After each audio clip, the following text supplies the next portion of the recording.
वाशिम शहरात वानरांची टोळकी घालत आहेत धुमाकूळ, घरं गाड्यांचं करत आहेत नुकसान.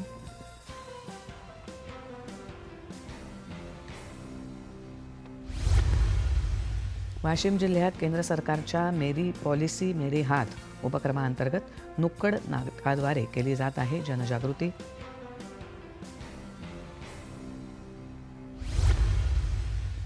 वर्धा येथे आयोजित वर्धिनी महोत्सवाला राज्यमंत्री डॉक्टर पंकज भोयर यांनी दिली भेट.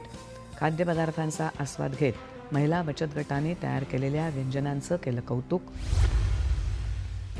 चंद्रपुरात रंगणार 26वा राज्यस्तरीय क्रीडा महोत्सव. गोंडवाना विद्यापीठाचं यजमानपद केंद्रीय क्रीडा राज्यमंत्री रक्षा खडसे यांच्या हस्ते होणार उद्घाटन. अकोट इथे छत्रपती शिवाजी महाराज जयंतीनिमित्त शिवसृष्टी दर्शन आणि मर्दानी खेळांचं करण्यात आलं आयोजन.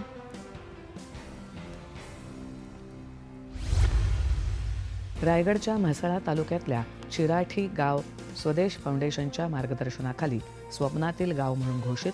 गावकऱ्यांनी लेझिम नृत्यासह धूमधडाक्यात काढली मिरवणूक. अहिल्यानगर पुणे महामार्गावर चासगावाजवळ चालकाचं नियंत्रण सुटल्यानं डिझेलचा टँकर उलटला. प्रवासी आणि स्थानिकांनी डिझेल भरण्यासाठी केली मोठी गर्दी. जालना जिल्ह्यात जाफराबाद तालुक्यातल्या हनुमंतखेडा इथे शॉर्ट सर्किटमुळे ऊसाच्या शेताला आग. 40 एकरावरील ऊस जळाल्यानं लाखो रुपयांचं नुकसान. वाशिम जिल्ह्यात समृद्धी महामार्गावर चालकाचं नियंत्रण सुटल्यानं खासगी प्रवासी बस उलटली. अपघातात एकाचा मृत्यू, अनेक जण जखमी.